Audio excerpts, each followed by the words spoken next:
Hello दोस्तों, क्या हाल चाल है। आशा करते हैं सब ठीक ठाक है। आइए एक नए टॉपिक को लेकर आए हैं, एरिया ऑफ इक्विलेटरल ट्रायंगल।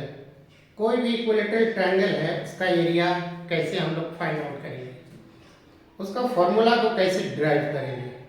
ठीक है, चलिए हम लोग स्टार्ट करते हैं। देखिए, हमने ड्रॉ किया है कि A B C is a equilateral triangle. A B C एक इक्विलेटरल ट्रायंगल है। इसमें क्या है कि इसके जब वॉल साइड्स इक्वल हैं तो हमने प्रत्येक साइड को मान लिया है कि दैट इज ए। उसका लेंथ कितना है, ए है। ए बी सी जी equilateral triangle, A B equal to B C equal to A C equal to A. प्रत्येक साइड को हमने कितना मान लिया, ए मान लिया। अब इसमें draw a perpendicular A D on B C. अब क्या करते हैं, नेक्स्ट स्टेप में इस वर्टेक्स ए से परपेंडिकुलर ड्रॉ करते हैं। कहां पर, BC पर। ठीक है, इस BC पर जब परपेंडिकुलर ड्रॉ करेंगे तो ये परपेंडिकुलर क्या करता है कि इस बेस को यानी BC को वो बाइसेक्ट करेगा। बाइसेक्ट का मतलब है उसको दो इक्वल पार्ट्स में डिवाइड करता है। ठीक है, तो perpendicular AD bisect BC।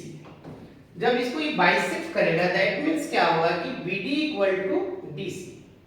BD equal to DC और BC का लेंथ कितना है, a। उस केस में BD कितना हो जाएगा, a/2 और DC हो जाएगा a/2, क्योंकि दोनों इक्वल पार्ट्स में है। अब देखो, इसमें जब हमने परपेंडिकुलर ड्रॉ किया तो यहाँ पे दो ट्रायंगल बन गए और दोनों राइट एंगल ट्रायंगल है। एक राइट एंगल है ADC और दूसरा है ADP। तो किसी एक राइट एंगल ट्रायंगल को कंसीडर करके हम लोग इस एरिया ऑफ इक्विलेटरल ट्रायंगल का जो फॉर्मूला है उसको डिराइव कर सकते हैं। तो हम लोग कंसीडर कर रहे हैं इस राइट एंगल ट्रायंगल। ठीक है, ADC। Now in right angle triangle ADC, D angle D that is 90 degree. ये 90 डिग्री है। अब देखो, इसमें राइट एंगल ट्रायंगल में जब ये 90 है तो इस 90 के सामने वाला जो साइड होता है इसको बोलते हैं हाइपोटेनियस, जो लॉन्गेस्ट साइड होता है। ठीक है, राइट एंगल ट्रायंगल का वो लॉन्गेस्ट साइड होता है। ये बेस हो जाएगा और ये परपेंडिकुलर। हम लोग एक थ्योरम का यूज करेंगे जिसको हम लोग जानते हैं पाइथागोरस थ्योरम। इसका नाम पाइथागोरस थ्योरम इसलिए रखा गया है कि पाइथागोरस जो था मैथमेटिशियन था, उसी ने उस फॉर्मूला को डिराइव किया, तो उसी ने उसको बताया था। ठीक है, अब इसका जब यूज करेंगे तो क्या होगा, देखो, AD² equal to AC² minus DC²। Actually होता क्या है, H मीन्स हाइपोटेनियस, हाइपोटेनियस का square that equal to B means base, P means perpendicular, है ना। हाइपोटेनियस का square equal to base square plus perpendicular square होता है। तो यहाँ पे AD क्या है, ये परपेंडिकुलर है। तो इस केस में अगर हम P² लिखेंगे तो ये हो जाएगा H² माइनस B², है ना। हाइपोटेनियस का स्क्वायर माइनस बेस का स्क्वायर। तो यहाँ पे AD क्या है, ये परपेंडिकुलर है, AC हाइपोटेनियस है और DC बेस है। किस ट्रायंगल में, इस ट्रायंगल में ADC में हमने क्या यूजिंग द पाइथागोरस थ्योरम।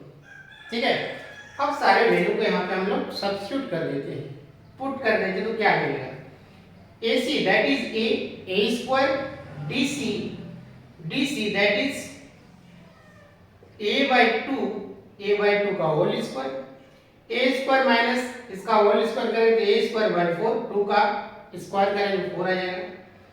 अब इसमें अगर इसको कैलकुलेट करेंगे तो 4A² माइनस A²/4, 4A² में अगर A² सब्ट्रैक्ट करेंगे तो आ जाएगा 3A²/4 और ये किसके बराबर है, AD² के बराबर। तो हम यहाँ लिख रहे हैं AD² इक्वल टू 3A²/4।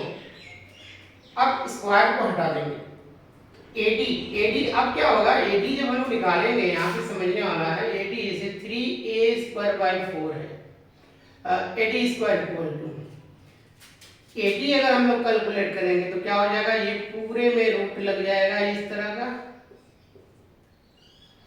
अब पूरे में रूट लग जाएगा तो क्या होगा, इसमें देखो यहाँ पे 3 है ये 3 का रूट रहेगा ए स्क्वायर है।